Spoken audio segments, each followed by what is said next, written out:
राधा रानी कृष्ण की गृहिणी नहीं है, मतलब पत्नी नहीं है, प्रेमिका भी नहीं है, लवर भी नहीं है।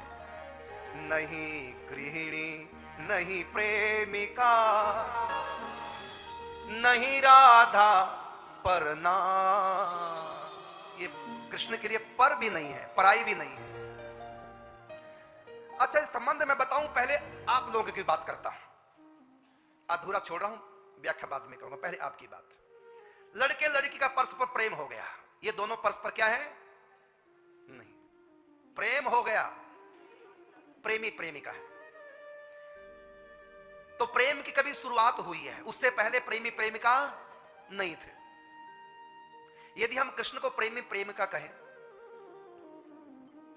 तो इनके प्रेम की कभी शुरुआत हुई? यदि शुरुआत हुई तो इससे पहले फिर ये प्रेमी प्रेमिका भी नहीं थे। इस दुनिया का कोई भी प्रेमी प्रेमिका है, एक दिन ऐसा भी था जब वो दोनों प्रेमी प्रेमिका नहीं थे, फिर शुरुआत हुई। लेकिन यहां शुरुआत नहीं है, यहां ये प्रेमी प्रेमिका नहीं है। आगे सुनो। अच्छा, प्रेमी प्रेमिका दोनों परस्पर। पूछा लड़के से, ये आपके साथ कौन है? वो कहेगा मेरी लवर है, मेरी फ्रेंड है, मेरी प्रेमिका है। यही तो संबंध बताएगा ना। पत्नी तो नहीं कह पाएगा, दुल्हन कहेगा, नहीं कह सकता। उनकी दुल्हन नहीं है तो पत्नी है, पत्नी भी नहीं, बहन है, बहनी भी नहीं, तो क्या है? एक रिश्ता है। कौन सा? मेरी प्रेमिका है। समझ में आ गई बात सुनते ही। उसके बाद अब दोनों का विवाह हो रहा है, दोनों दूल्हा दुल्हन के जोड़े में है। अब दूल्हा से पूछा, ये तुम्हारी क्या लगती है? कहेगा ये मेरी प्रेमिका है। 4 दिन पहले क्या परिचय दिया था? ये मेरी प्रेमिका। आज पूछो ये तुम्हारी क्या है? क्या कहेगा?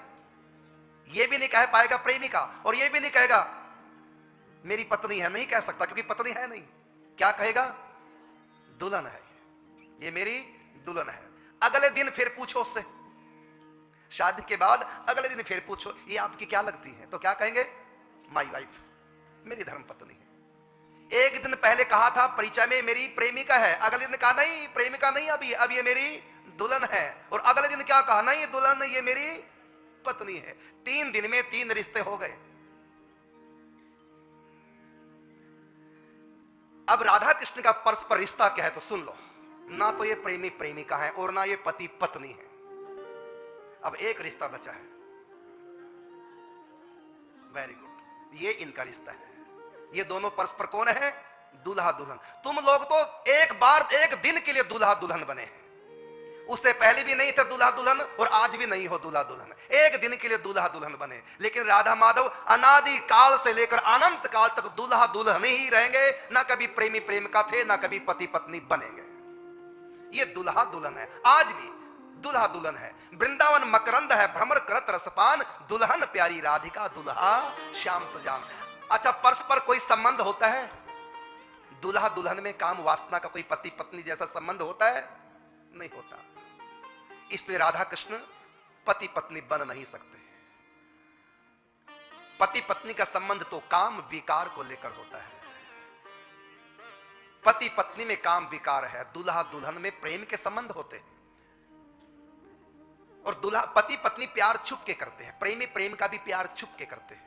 लेकिन दूल्हा दुल्हन प्यार करते हैं कैमरे के सामने, सब लोग होते हैं, सबके बीच में एक दूसरे को खिला रहे हैं, कंधे पे हाथ रख करके चल रहे हैं, हाथ पकड़ के मंच पे चढ़ा रहे हैं, एक दूसरे को माला पहना रहे हैं, और सालियां अनेक प्रकार के दूल्हा दुल्हन के साथ खेल रच रही हैं। ये सरे बाजार प्रेम होता है दूल्हा दुल्हन का, कैमरे सामने लगे होते हैं। क्योंकि इस प्यार में छुपाने वाला विकार वासना नहीं है। काम वासना प्रबल अति, बांध्यो सब संसार, यह तनिक नहीं जा सके कुंज महल के द्वार। ये वासना इस वृंदावन में प्रवेश नहीं कर सकती। स्त्री भाव में भी वासना है कि मैं कामिनी हूं, पुरुष भाव में भी काम वासना कि मैं कामी हूं, पुरुष हूं। लेकिन सखी भाव से ही प्रवेश किया जाता है, क्योंकि सखियों में स्त्री भाव नहीं, कामिनी का भाव नहीं। क्योंकि सखियां राधा रानी से प्यार करती हैं, वहां वासना का है। जहां प्रेम, जहां काम तहां राम नहीं, जहां राम नहीं काम, तुलसी का बहू की रह सके रवि रजनी इकठाम। अब आप समझ गए, दूल्हा दुल्हन में प्रेम तो होता है लेकिन वासना नहीं होती। इसलिए कहा नहीं गृहिणी नहीं प्रेमिका, नहीं राधा पर नार, दुल्हनिया श्याम की दो भी तन रस सा। राधा रानी से पूछा कि कृष्ण तुम्हारे क्या लगते हैं? तो राधा रानी ने कहा नहीं कांत, कांत का मतलब पति, एक पति नहीं है कृष्ण मेरे, नहीं कांत प्रियतम नहीं, लवर भी नहीं है, नहीं कांत प्रियतम नहीं, कृष्ण पुरुष नहीं जार, ये जार पुरुष भी नहीं, ये पर भी नहीं है, ये पराया पुरुष भी नहीं है मेरे लिए, मेरा है। नहीं कांत नहीं, प्रियतम नहीं, और कृष्ण पुरुष नहीं जार, दिन दुल्हा श्री राधिका जोरी अनादि उदार। अरे तुम तो कभी दूल्हा दुल्हन बने थे, लेकिन ये कभी दूल्हा दुल्हन बने नहीं, ये सदा से दूल्हा दुल्हन है, ये अनादि जोड़ी है। ऐसा नहीं कि कभी अलग अलग थे, दोनों ने एक दूसरे को देखा, प्यार हो गया, दोनों दूल्हा दुल्हन बन गए, नहीं, ये अनादि जोड़ी है। ये कभी अलग अलग नहीं थे और कभी एक भी नहीं होंगे, कभी दो भी नहीं थे और कभी एक भी नहीं होंगे। यदि दोनों एक बन गए तो प्रेम कैसे होगा? फिर यदि दोनों एक ही बन गए तो प्रेम कैसे होगा? प्रेम तो हमेशा दो हृदयों के बीच में बहने वाली परम सात्विक की प्रेम की धारा होती है। प्रेम तो दो हृदयों के बीच का संबंध है। हृदय जब दो नहीं होंगे तो प्रेम कैसे होगा? इसलिए राधा कृष्ण हमेशा दो है, लेकिन जोड़ी में एक है।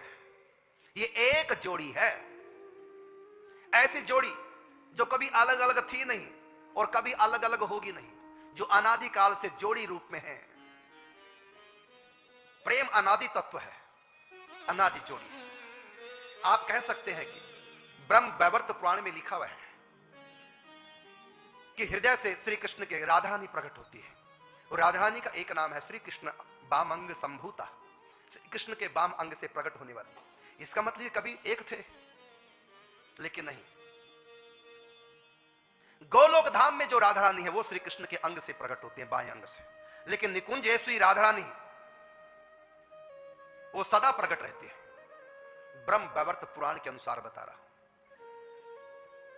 एक गोलोक धाम बिहारणी श्री राधा रानी और एक निकुंज निवासी, निकुंजेश्वरी वृंदावनेश्वरी। गोलोक धाम का प्रकट हुआ है, ब्रह्म वैवर्त पुराण पढ़ी है, इसको भगवान ने प्रकट किया और अपने अंतःकरण से राधा रानी को प्रकट किया, और एक रूप से श्री कृष्ण बनकर गोलोक धाम में राधा रानी के अंग से सखियां प्रकट होते हैं, श्री कृष्ण के अंग से ग्वाल बाल प्रकट होते हैं, और दिव्य गोलोक धाम बस गया। ये ब्रह्म वैवर्त पुराण। लेकिन निकुंज वृंदावन, जब गोलोक धाम नहीं था तब भी निकुंज वृंदावन था। उस समय गोलोक धाम कहां था? तो भगवान के भीतर लीन था।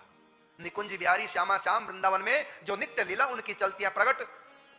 महाप्रलय भी हो जाए, प्रकृति की प्रलय भी हो जाए, तब भी वृंदावन धाम में प्रलय नहीं होती। यहां सदा गोलोक धाम भी सिमट करके भगवान के भीतर लीन हो जाता है। वैकुंठ आदि सब भगवान के भीतर श्री कृष्ण के लीन हो जाते हैं। लेकिन उस समय भी वृंदावन धाम की प्रकट लीला, इसलिए कहा कि चंद्र टरे दिनकर टरे, चाहे टरे त्रिगुण विस्तार, दृढ़ वत्सरी हरिवंश को मिटे ना नित्य बिहार। यही वृंदावन जहां पर आप लोग बैठे, यहां प्रलय का काल का स्पर्श यहां नहीं हो सकता। ये वो दिव्य वृंदावन धाम बस योग माया से ढका हुआ है। किन के लिए? जिनमें स्त्री या पुरुष का भाव है, ऐसे जीवों के लिए वृंदावन धाम ढका हुआ है। जिस दिन भजन करते करते सखी भाव की प्राप्ति हो जाएगी, प्रिया प्रीतम के चरणों में पवित्र परम सात्विकी अनुराग हो जाएगा, उस समय वृंदावन धाम अपना पर्दा उठा देगा। फिर देखोगे राधा नाचे, कृष्ण नाचे, नाचे गोपी जन, मन मेरा बन गया सखीरी पावन वृंदावन। ये वो दिव्य वृंदावन धाम है। पर्दा उठेगा।